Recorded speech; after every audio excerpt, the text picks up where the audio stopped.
informacional o sea, la organización informacional del páncreas como estructura de un individuo completo, y debemos de entender que todo individuo está constituido por todos estos elementos. El páncreas es un órgano que tiene vínculo a nivel celular, a nivel del individuo, porque repercute en todo el sistema fisiológico integral. El páncreas va a producir hormonas endocrinas y exocrinas. Y entendiendo como hormonas endocrinas hormonas que son producidas y llevadas directamente a los vasos sanguíneos. Y como hormonas exocrinas, aquellas que son llevadas a cavidades internas en el organismo. Específicamente hormonas que van a participar en la digestión. Entonces el páncreas tiene esa actividad. Hablemos entonces de la ubicación anatómica del páncreas, que es lo básico, ¿no? El páncreas es una glándula que se va a ubicar de adelante hacia atrás, hacia arriba, que va a tener una región peritoneal, básicamente lo que corresponde a la parte anterior, que corresponde a la cabeza y al proceso uncinado, y la parte posterior, que es el cuerpo y la cola, que está ubicada hacia retroperitoneo. Entonces, la primera porción, la cabeza y el proceso uncinado, está en el marco duodenal. Casualmente, esa relación con el marco duodenal va a hacer que el conducto pancreático drene hacia el duodeno el contenido exocrino. Como lo vamos a ver, el páncreas va a tener internamente un conducto interno que va a desembocar en la ampolla de váter, regulado por el esfínter de Oddi. No sin antes, si ven esta estructura verde que está acá,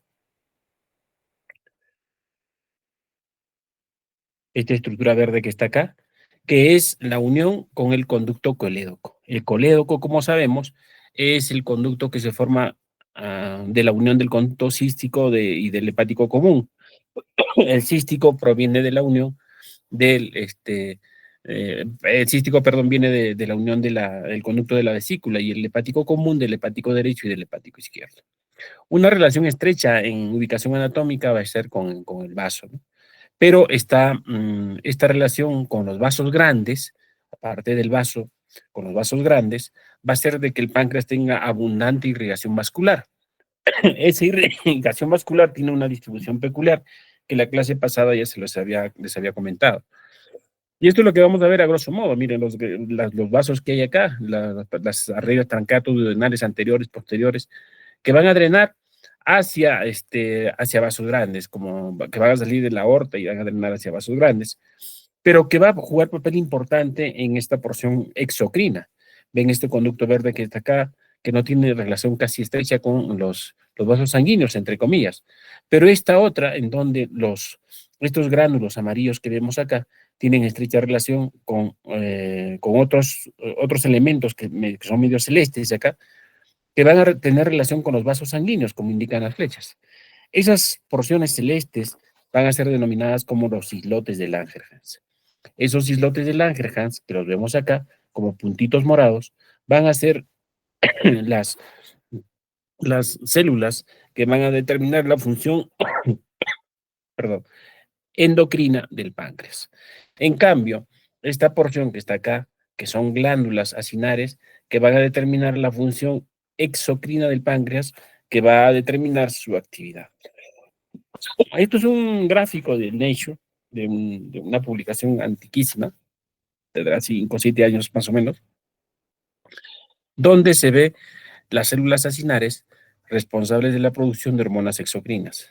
Y también vamos a ver esos conglomerados de células que son los islotes de Langerhans, que van a tener distribución celular, pero un detalle importante es el hecho de que hay abundante vasculatura, o sea, la estrecha relación.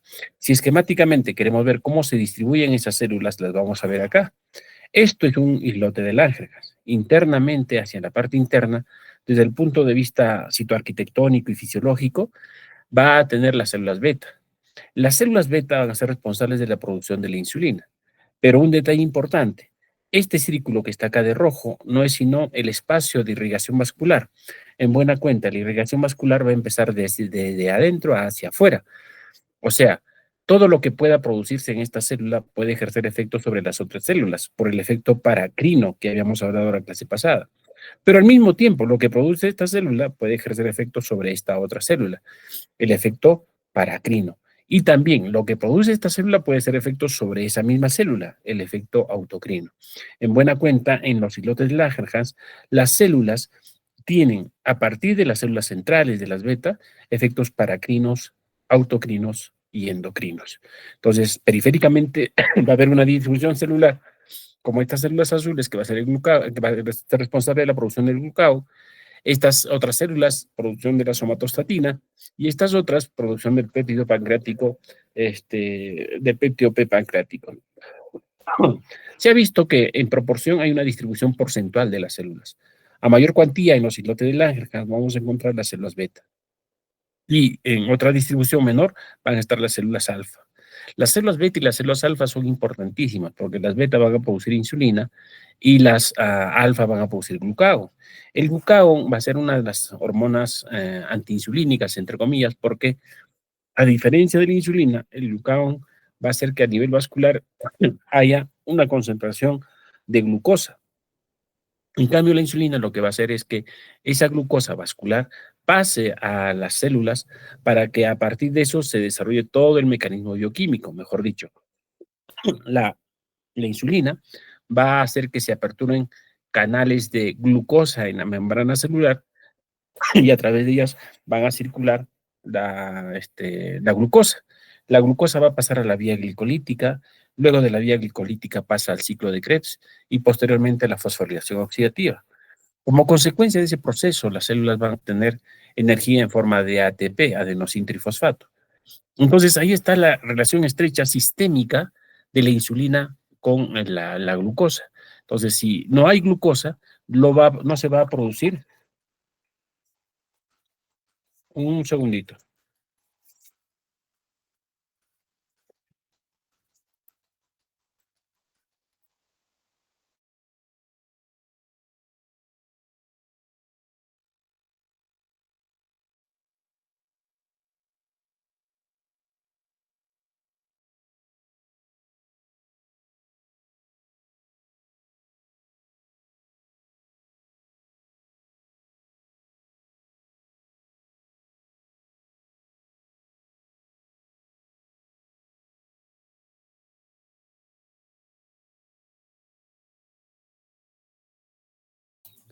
Ya, chicos, disculpen la interrupción, pero les contaba de que a nivel de los islotes de Langerhans hay células distribuidas en porcentaje. Las más importantes, las beta y las alfa. Las que siguen las delta, ¿me escuchan? Sí, profesor. Ya, las que siguen las delta y las F. Las delta es la somatostatina, básicamente que juega papel importante conjuntamente con la hormona de crecimiento, o somatostatina o péptido inhibidor de la prolactina también se conoce. Y la otra es la hormona pancreático péptido o el péptido pancreático, ¿no? Entonces, lo que ya les había informado, las células secretoras de la somatostatina, las delta, intervienen en la regulación de la secreción de la insulina y del glucagón y constituyen un ejemplo de control paracrino. Ahora, ¿cuál es la actividad de las células beta? Les decía de que el páncreas está ubicado en el marco duodenal y en el marco duodenal es donde va a tener estrecha relación con la porción del duodeno donde se descarga todas las hormonas producidas de modo exocrino. Las células acinares son responsables de eso. Mientras los que hemos estado viendo, las células de los islotes de Langerhans, lo que van a hacer es esto. Imaginemos acá una sola célula. Imaginemos esta célula beta que está acá y lo extrapolamos esquemáticamente. La manera de producir la insulina va a ser la siguiente, ya lo explicamos la vez pasada, lo vamos a volver a explicar. Hay dos procesos importantes o dos líneas importantes para determinar la producción de insulina. Estas células de verde van a tener receptores de insulina, puesto que la insulina producida por estas otras células van a ejercer efectos sobre estos receptores. Y esos receptores van a activarse, o sea, las células beta van a ser activadas por la misma insulina que producen o por otra insulina que se produce por otra célula. Entonces, al activarse el receptor, se activa una cascada intracelular de reacciones reguladas por el sustrato, el sustrato de respuesta a la insulina tipo 1, tipo 2, regulados por proteinoquinasas, que finalmente va a activar la expresión de la insulina. Pero la insulina no se produce como una insulina efectiva, sino se produce como un gran péptido que es una preproinsulina. esa preproinsulina va a sufrir ataque enzimático, de tal manera que el segmento pre se va a romper y se pierde, el pro también se pierde. Y cuando se queda como insulina, a nivel de retículo endoplasmático, va a estar metido dentro de las vesículas intracelulares. Entonces ahí van a quedarse ensambladas, puesto que estas vesículas van a tener membrana como si fuera de la misma estructura de la membrana celular. O sea, va a tener fosfolípidos, va a tener proteínas de membrana transmembrana que van a engarzarse hacia el citoesqueleto celular y ahí se van a quedar temporalmente. Porque el otro proceso es el proceso complementario, es el proceso que va a permitir que esta insulina se libere. ¿Y cómo se da eso? Les dije de que una vez que la insulina activa todo el sistema, va a haber un mecanismo de traslocación en el cual las vesículas cargadas de proteínas especiales se acoplan a la membrana celular y esta membrana celular se va a complementar con las proteínas que tenían estas vesículas. Esas proteínas se van a convertir en canales de membrana, pero canales de membrana específicos que van a ser los canales GLUT, de tal manera que va a pasar la glucosa. La glucosa en su metabolismo va a producir ATP. Pero el ATP, ¿qué cosa es? Es la adenosina trifosfato, o sea, la adenosina unida a tres fosfatos. Eso quiere decir que en cada fosfato hay energía. Cuando se pierde un enlace fosfato, significa que se ha usado la energía, por lo tanto se va a formar un ADP. El ATP y el ADP hay una relación estrecha, porque el ADP se forma como el uso del ATP. Cuando se produce más energía del que se puede usar, lo que va a ocurrir es que el sistema va a bloquear los canales de proteína, de canales de potasio. El canal de potasio se cierra y el potasio se queda acumulado intracelularmente. Como el potasio tiene carga negativa, la parte interna se va a tender a cargar positivamente.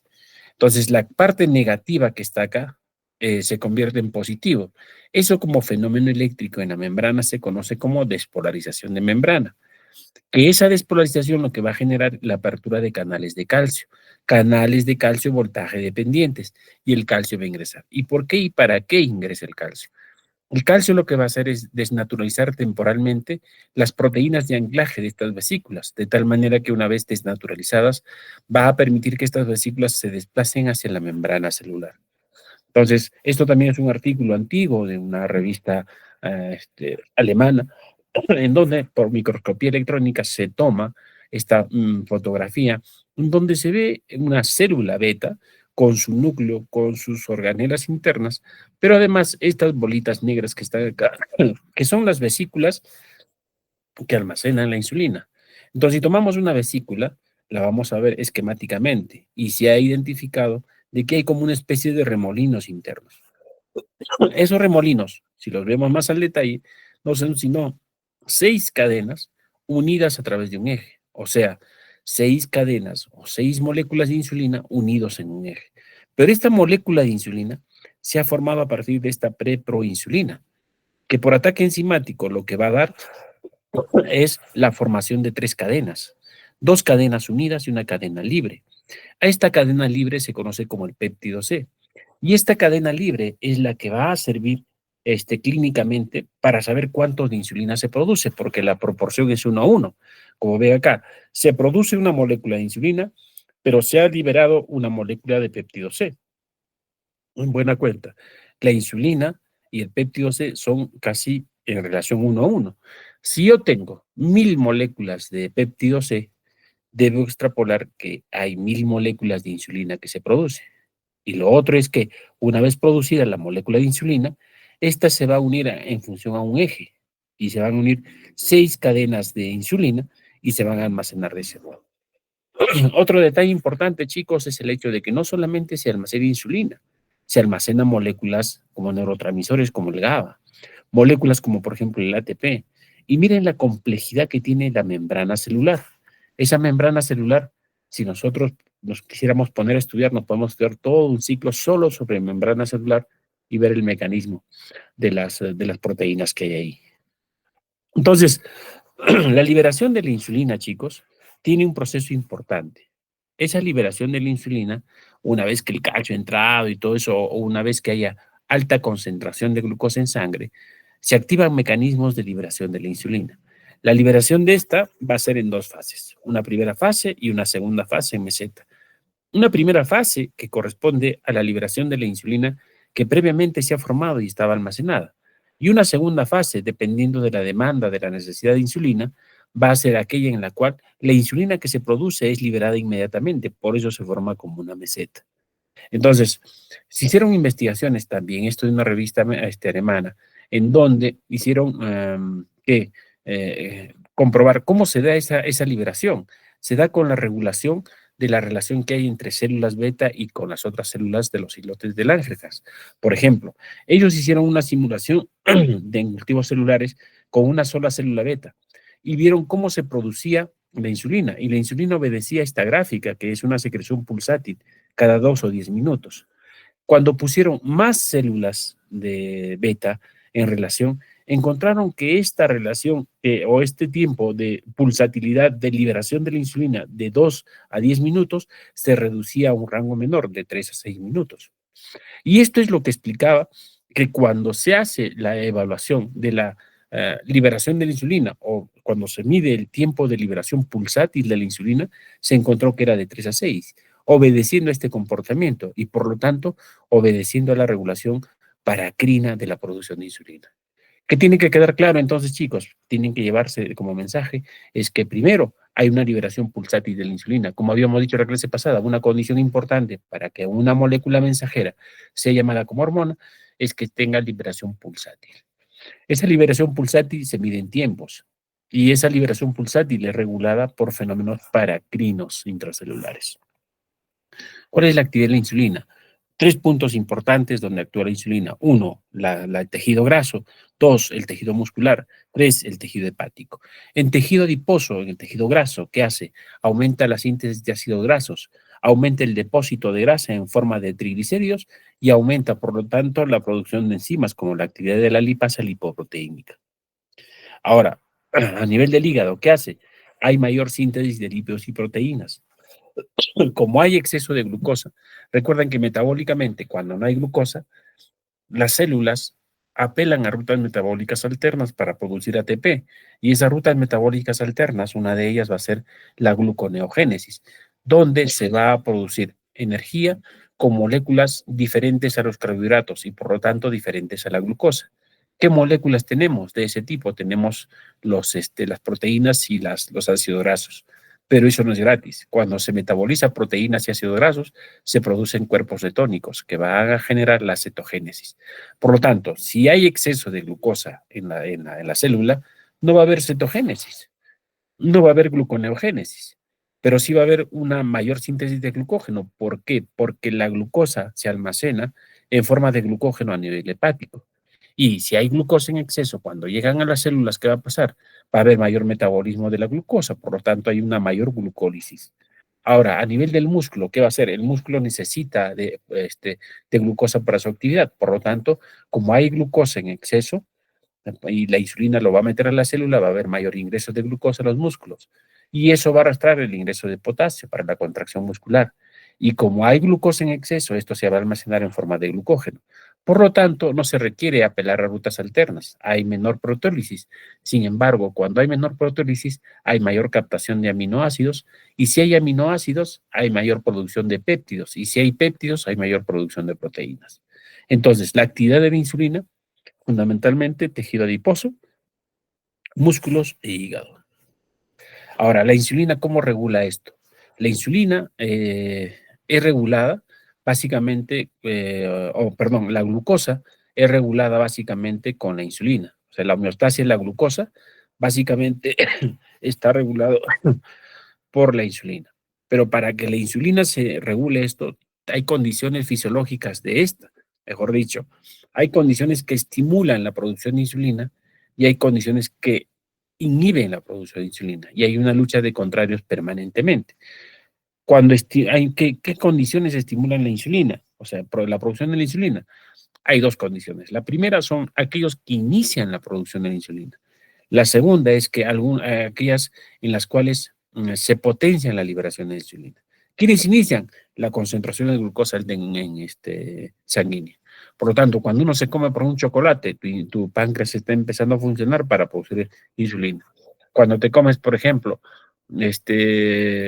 tus caramelos con tu chocolate, esa concentración de glucosa estimula a la producción de la insulina. ¿Qué más? Los aminoácidos básicos, los ácidos grasos, las cetonas y los antidiuréticos como las sulfonilesterasas, por ejemplo. Ahora, los secundarios, o sea, los que potencian, ¿cuáles van a ser? El glucógeno, la hormona de crecimiento, el sistema parasimpático, las hormonas intestinales, la hormona adrenocorticotropa, la hormona estimulante tiroides, las catecolaminas, pero acá sí hay que hacer mención de que es estimulante las catecolaminas cuando funciona con receptores del tipo beta, porque cuando funcionan con receptores del tipo alfa, lo que va a pasar es un bloqueo de la producción de insulina. Casualmente, los que reducen la liberación va a ser la hipocalcemia, la somatostatina, el sistema simpático y las catecolaminas, pero con receptores alfa. Mire, receptores alfa para inhibidores y receptores beta para potenciadores. Entonces, el hígado y las hormonas van a jugar papel importante en la regulación de la glucosa, mientras que la insulina reduce la glucosa sanguínea. Pero ¿quiénes incrementan la glucosa en sangre? El glucagón, la adrenalina, el cortisol y la hormona de crecimiento. Pregunta de examen. Hormonas antidiuréticas, glucagón, adrenalina, cortisol y hormona de crecimiento. Listo, chicos. Te damos un par de minutos para entrar al otro tema. ¿Ok? Al final hacemos las preguntas y resolvemos algunas dudas que puedan tener.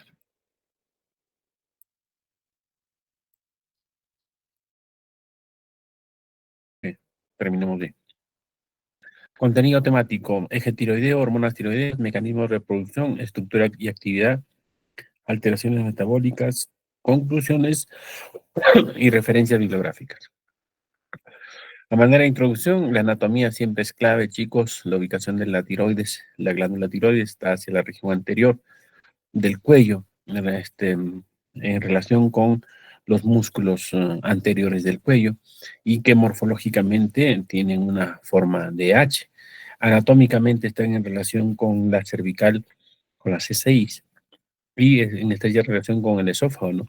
Hacia la parte posterior. Hay abundante vasculatura también en ella, en un corte axial.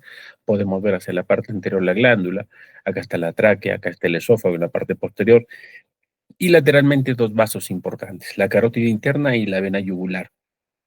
Vasos importantísimos que tienen estrecha relación con la tiroides. Casualmente, a partir de la carótida se salen dos ramas de la carótida interna para irrigar los segmentos, para irrigar lo que correspondería a, ¿qué pasó acá? A lo que es la glándula tiroides con la irrigación a nivel de la arteria tiroidea superior, la arteria tiroidea inferior y la tiroidea media. Y van a drenar a través de las venas, la vena tiroidea superior y la media.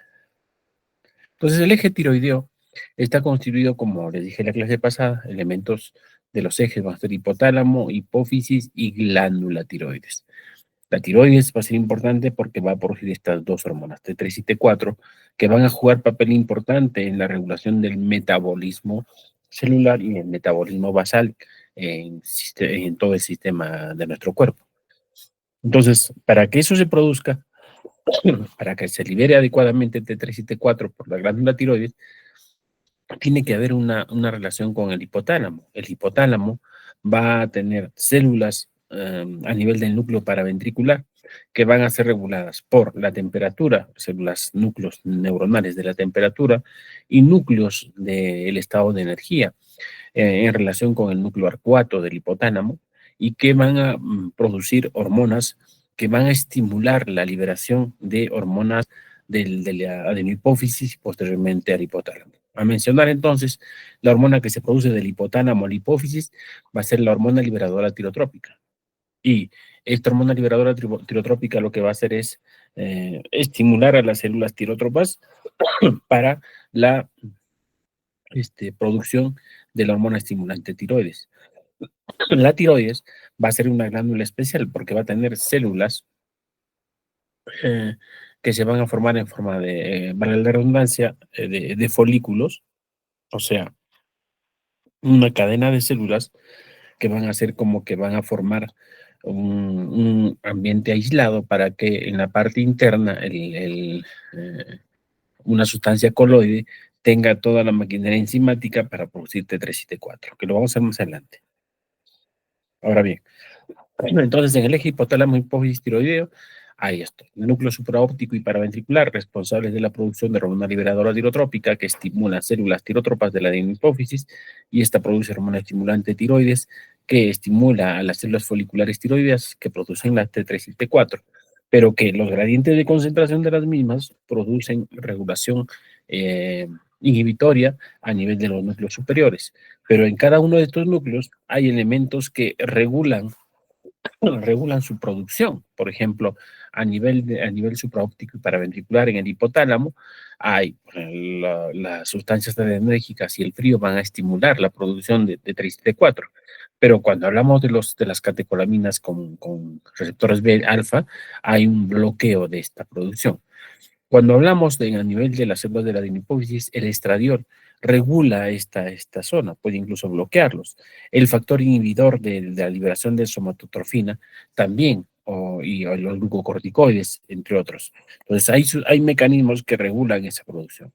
¿Cómo hablamos de las hormonas tiroideas entonces? ¿Qué características tienes? T3, T4 se produce a partir de la estimulación de TSH, pero TSH a partir de TRH, que es la hormona liberadora tirotrópica. ¿Qué es esta hormona? Es un péptido. ¿Se sintetiza dónde? Supraóptico y paraventricular. Se almacena en la eminencia media. Hay vías, la vía portal estimula el tirótropo y el autótropo y estimula la síntesis de TSH y prolactina. Efecto sobre el tirótropo es bimodal. O sea, ¿qué cosa hace sobre las células de la hipófisis? Aumenta la liberación de TSH almacenado y estimula la síntesis de TSH. Entonces se va a dar de ese modo, se estimula y todos esos factores que estimulan a los núcleos supraópticos paraventriculares, o sea, la conversión intraneuronal de T4 a T3, de bloqueantes alfa-adrenérgicos, el frío, concentraciones bajas de T3 y T4, van a regular la liberación del TRH. TRH estimula el tirótropo, se produce TSH, se estimula la glándula tiroides y se produce T3 y T4. Entonces, la acción básicamente molecular es esta, ¿no? TRH, hormona liberadora tiotrópica, estimula a través de las proteínas G estimulantes, inhibitorias, perdón, a la hipófisis y está a través de la fosfolipasa C y la inositol bifosfato hace que se produzca el diacilglicerol y activen la proteinoquinasas para la secreción sostenida de TSH y la transcripción de TSH y la glucosilación de TSH que le va a dar actividad. En cambio, la otra ruta va a ser el inositol trifosfato, que va a generar un aumento intracelular de calcio, lo que va a estimular la secreción inicial de TSH y la transcripción de TSH. En buena cuenta, es la segunda o tercera vez que hablo que la concentración del gradiente de calcio es el que va a determinar que las vesículas se desplacen hacia la membrana y se libere la hormona como tal. Y ya se ha visto que T3 y T4 en el tiempo, estimuladas por TSH, va a tener también una regulación con la TRH, en buena cuenta. TRH estimula TSH armónicamente y esto tiene que estar en relación con la estimulación de liberación de T3 y T4, o sea, es armónico. Y esto nos indica este gráfico, como la TRH grafica en menor cuantía, pero en la misma morfología, la presencia de T3 y T4. Entonces, la tasa de secreción de hormonas tiroideas normalmente es de 75 a 100 microgramos por día. Ahora, la TSH, ¿qué cosa es? Es una glicoproteína. Tiene dos subunidades alfa y beta. Y por glucosilación aumenta la actividad biológica y disminuye la tasa de depuración. Tiene 7 dominios estructuralmente como estructura molecular. Entonces, la T3 y T4 van a ser responsables de estimular también a nivel de tirótropo y a nivel de hipotálamo cuando hay un mecanismo de regulación de feedback. Ahora, ¿cómo se producen, o sea, estas hormonas de TSH? Obedece a un ritmo circadiano. La primera clase les dije que las hormonas siempre responden a un ritmo circadiano. Y ese ritmo circadiano se va a ver en este gráfico, mire. Si hipotéticamente dormimos a las 9 de la noche, aproximadamente, perdón, a las 9 de la mañana empezamos nuestra actividad y a las 9 de la noche es donde hay pico máximo de producción de TSH, por lo tanto, hay pico máximo de producción de T3 y T4, que durante la mañana, ya en el sueño, va a ir disminuyendo nuevamente hasta la actividad del día. sea, el pico máximo de producción de TSH es aproximadamente 9 de la noche. El yodo juega papel importante para las hormonas tiroideas. Cuando vemos cómo el yodo se almacena en nuestro organismo, si por ejemplo nosotros ponemos 500 microgramos a través del tracto gastrointestinal, esos 500 microgramos van a entrar al pool extracelular de almacenamiento de yodo, donde va a permanentemente existir 150 microgramos. Como llegue a estos 500, va a haber un desplazamiento de yodo. Va a haber aproximadamente 150 microgramos de desplazamiento hacia la glándula tiroides y de esta glándula tiroides va a haber un desplazamiento de 40 microgramos. La glándula tiroides es la glándula que, a diferencia de cualquier otra, es la que tiene una mayor concentración de yodo, de hasta 8.000 microgramos. Pero siempre va a haber un intercambio, de tal manera que va a haber 75 microgramos en forma de hormonas que se van a almacenar como hormonas, pero también se pueden transportar como hormonas. O sea, en el almacenamiento como hormonas hay 600 microgramos. De estos 600 microgramos, aproximadamente 75 microgramos van hacia los tejidos. Entonces, la cantidad mínima diaria de yodo debe ser más o menos de 150 microgramos en los adultos, de 90 a 120 microgramos en niños y de 200 microgramos en las mujeres gestantes. Ahora bien, una vez que se haga toda esta relación, existe a través de liberación del yodo a través de los riñones en la orina, más o menos 485, pero como se han ingerido 500 microgramos, la otra cantidad restante se libera por el tracto gastrointestinal. Entonces, el yodo, cuando entra a un metabolismo intracelular, tiene desplazamiento por diferentes compartimentos, a nivel hepático, a nivel de glándula, a nivel de almacenamiento o a nivel del pool extracelular. Va a haber entonces liberación o eliminación del yodo por los riñones y por el tracto gastrointestinal. Por los riñones, básicamente es en la mayor cuantía, 485. Por el tracto, 15 microgramos. ¿Cómo se producen las hormonas tiroideas? A ver, imaginemos esta una célula folicular que está en la glándula tiroidea. Esta célula folicular lo que va a hacer es, tiene receptores de hormona estimulante tiroides. Una vez que la hormona estimulante tiroides se acopla a su receptor, va a activar a estos canales. Estos canales se van a activar para producir lo que será finalmente la vía de transporte del sodio y del yodo. O sea, el yodo y el sodio se van a transportar inicialmente desde los vasos sanguíneos hasta estas células, incluso en contra de su gradiente de concentración, porque les dije que la glándula tiroides es la que más tiene cantidad de sodio, perdón, de yodo. Entonces, cuando se necesita producir hormonas tiroideas, acá hay mayor concentración de yodo en relación al medio externo. Entonces, el yodo tiene que entrar en contra de la gradiente y para esto requiere energía. Esa energía va a hacer que el yodo se mimetice con el sodio e ingresen los dos. Por un lado, para que ese fenómeno ocurra, tiene que haber el sodio, como ha ingresado con el yodo, el sodio también tiene que no acumularse internamente, por lo tanto tiene que sacarse el sodio. Para eso se utiliza la bomba sodio-potasio ATPase. Entonces, lo importante de este proceso es que ya quedó yodo intracelularmente. El yodo se va a unir a la tiroglobulina, la pretiroglobulina, el yodo va a ingresar hacia la sustancia coloide, hacia la parte interna, y la pretiroglobulina también, de tal manera que el yodo y la pretiroglobulina se van a formar a nivel interna. Esta pretiroglobulina lo que va a tener yodo con tiroglobulina. El yodo con la tiroglobulina finalmente va a hacer esto. Va a haber una tiroglobulina unida a un yodo, una tiroglobulina unida a dos yodos. De tal manera, cuando una tiroglobulina que está unida a dos yodos se junte con otra tiroglobulina unida a otros dos yodos, se forma la T4. Por eso es T4.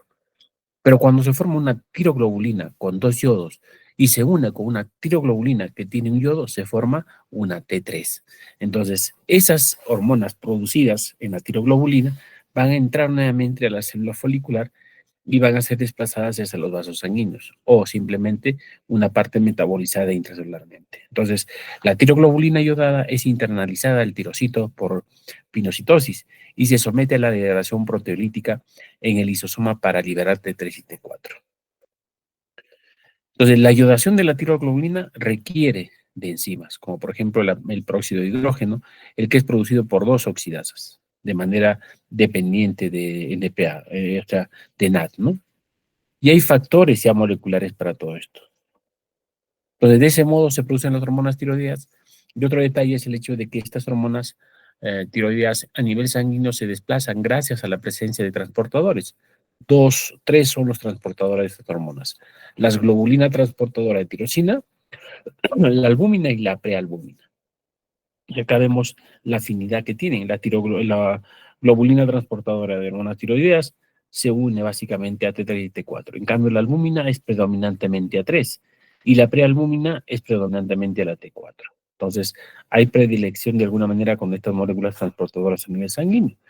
También les dije de que dentro de las hormonas tiroideas T3 y T4, tiene actividad fisiológica principal es la de T3. Por lo tanto, los receptores a nivel intracelular es para T3. ¿Y qué pasa con la T4? Cuando las hormonas llegan a sus células blanco, hay un transportador que permite que ingrese T3 y T4, como en este caso, ¿no? Ingresa T3 y T4, y la T4 tiene que convertirse en T3 con unas moléculas que se conocen como las desionidasas. Estas desionidasas o desionidasas van a hacer que se quite un yodo de la T4 y se convierte en un T3. Y es el T3 el que tiene receptor intracelular. Ahora bien, a nivel del cerebro, en el sistema nervioso, se ha visto también el mismo procedimiento. Sin embargo, aquí hay una correlación estrecha entre los astrocitos, las células gliares y las neuronas. Cuando T3 y T4 llegan, para los astrocitos, la T4 para que ingrese a las células se necesita de un transportador, el OATP14, que va a facilitar el ingreso de T4 sobre los astrocitos. Y para el caso de las neuronas, va a haber otra molécula, pero que va a estar unida hacia la membrana de los capilares, la MC8, que va a facilitar el desplazamiento de T4 y T3 hacia la región intracelular, pero para que ejerce efecto la T4 tiene que convertirse en T3. El mismo mecanismo y a nivel nuclear, ¿no? Lo que sucede. T4, T3 llegan, T4 se convierte en T3, T3 activa su receptor, se activa toda la maquinaria enzimática, donde hay mayor mitocondria, mayor enzimas respiratorias, incrementa el número de sodio, potasio, ATPase, y incrementa el número de enzimas. Pero también la presencia de ARN de mensajero, lo que va a hacer es que se incrementen el ensamblaje de aminoácidos para producir proteínas, y muchas de estas proteínas van a tener actividad hormonal. Este proceso, o estos procesos intracelulares, lo que va a generar es un mayor consumo de oxígeno. Y cuando hay consumo de oxígeno, hay consumo de energía. Por lo tanto, hay mayor índice de metabólico intracelular. Esto sistémicamente va a generar efectos en los pulmones, en el corazón y en el riñón. En los pulmones, ¿qué va a hacer? Aumenta la concentración de CO2 y aumenta la ventilación. A nivel renal, aumenta el gasto cardíaco y a nivel de riñón, aumenta la producción de urea y aumenta la función renal. Ahora, también estas proteínas que se formaron intracelularmente van a generar estimulación del crecimiento y desarrollo, sobre todo del hueso y a nivel del sistema nervioso. Y es por eso importante la presencia de estas hormonas en los niños o en las personas que están en proceso de crecimiento, como es el caso de los niños, de los recién nacidos. Cuando hay deficiencia de yodo, hay patologías que se van a reflejar en la disminución del metabolismo y en la disminución del crecimiento normal. ¿Qué efectos fisiológicos tienen las hormonas tiroideas? Aumentan el consumo de oxígeno en el organismo metabólicamente activos. ¿Cuáles son los más importantes? Los órganos blancos, corazón, músculo estriado, hígado y riñón. Generan calor para usar el ATP. O sea, si ustedes se tocan el dorso de la piel de la mano, van a ver que tiene una textura, va a tener una temperatura. Eso es regulado por las hormonas tiroideas. Entonces, eso se va a dar sistémicamente, pero en el cerebro, en las gónadas y en el vaso, no va a ser directo ese mecanismo. En la gestante o en los recién nacidos, ¿qué va a generar las hormonas tiroideas? La mielinización del sistema nervioso. Y como saben, la mielina en el sistema nervioso, sobre todo a nivel del axón de las neuronas, es importante para que se dé el impulso nervioso, mejor dicho, para que se transporte el impulso nervioso. Estimula el desarrollo fetal, estimula el consumo de oxígeno para determinar la producción de energía, hay producción de calor, hay contracción diastólica del corazón. Por lo tanto, todo ese mecanismo va a determinar la activación de receptores cardíacos, musculares, de tejido adiposo, entre otras cosas. Mantiene control hipóxico e hipercárnico del centro respiratorio. ¿Y qué efectos fisiológicos hay? Aumenta la producción de eritropoyetina para la producción de glóbulos rojos a nivel renal. Incrementa el contenido de 2,3-difosfoglicerato que va a jugar papel importante en la disociación del oxígeno de la hemoglobina. Estimula la motilidad intestinal. También estimula el crecimiento esquelético y la reabsorción ósea. Estimula el catabolismo proteínico en el músculo esquelético y además aumenta la contracción muscular esquelética. Estimula también la gluconeogénesis y la glucogenólisis hepática. ¿Qué efectos fisiológicos más? Incrementa la gluconeogénesis, incrementa la glucogenólisis hepática, aumenta los receptores LDL hepáticos, incrementa la lipólisis, incrementa la tasa de recambio hormonal y de drogas, favorece la secreción de las hormonas de la pituitaria anterior. ¿Qué más hace en el feto? Por ejemplo, en un rol importante, la TSH se produce a las 20 semanas y produce un pico máximo de 20, a las 28 semanas, lo cual va a generar que se produzca T4 en un pico máximo a las 40 semanas. Y en el recién nacido, TSH, T3, T4 se incrementan, pero disminuye la T3 reversa, que no tiene básicamente actividad fisiológica. En cambio, en la gestación hay una mayor depoblación y aumento de la producción de T3 y T4. Y también hay un aumento de la producción de la globulina transportadora de estas hormonas. La hormona importante en el proceso de la fecundación va a ser la gonadotropina coriónica humana. Esta hormona tiene actividad agonista, o sea, actividad similar como la TSH. En el adulto mayor de la tercera edad, la secreción de las hormonas tiroideas disminuye, así como la depuración de T4. Hay vías metabólicas de las hormonas tiroideas. La T4 es la hormona que se produce en mayor cuantía a nivel de la glándula.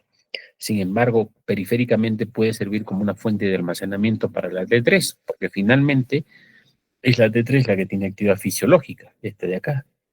Y esta T3 es, en concentraciones pequeñas, genera regulación de la glándula. Pruebas funcionales, hay varias pruebas funcionales que determinan T3 y T4. Hay la determinación sérica, las pruebas de captación de yodo, la tiroglobulina, la prueba de supresión de T3, pruebas de descarga de perclorato, anticuerpos, antitiroglobulina, etcétera. Hay pruebas funcionales que determinan esto. Entonces, en buena cuenta, en resumen, ¿qué tienen que quedar de esta clase? Es esta diapositiva. Las hormonas tiroideas son secretadas por la glándula tiroides, formada por folículos llenos de coloide, y además estas hormonas tiroideas se sintetizan gracias a la actividad de la bomba de yodo, y luego este yodo que ingresa sufre oxidación para, conjuntamente con la síntesis de la tiroglobulina que contiene tirosina, luego de una organificación, la tirosina y el yodo forman la yodotironina, y finalmente forman la T4 y la T3. La T4 se conoce como tiroxina. Glandularmente, o sea, la producción es mayor que T3. O sea, T4 se produce en mayor cuantía en la glándula, aproximadamente en un 93%, mientras que la T3 se produce en menor cuantía en la glándula con un 7%. De tal manera que este, la mayor producción a nivel glandular, las hormonas tiroideas, va a ser la de T4, pero la que tiene mayor actividad en suelo blanco va a ser la T3. Entonces, estas se liberan a la sangre unidas a proteínas transportadoras, que ya las hemos visto, globulina, prealbúmina y albúmina.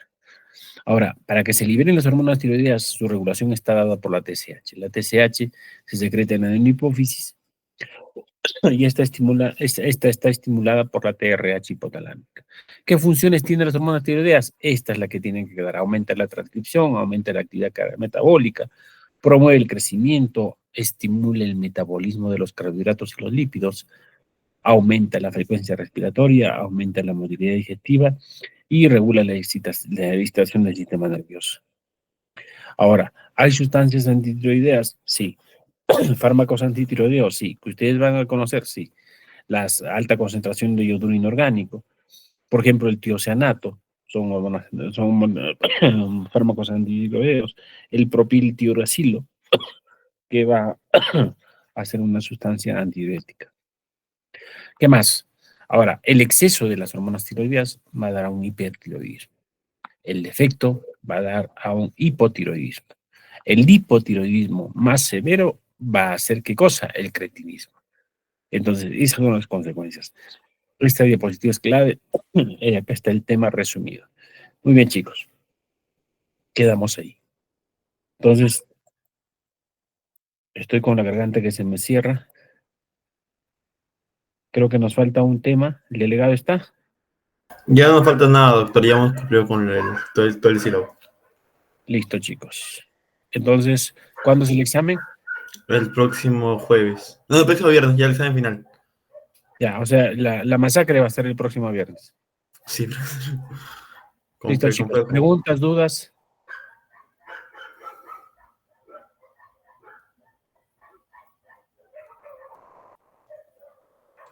Repito, preguntas, dudas.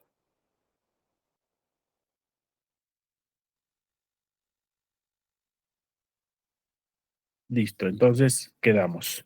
Buenas noches con todos y nos estamos viendo en la masacre del día viernes. Muchas gracias, profesor. Hasta luego. Hasta Gracias. luego.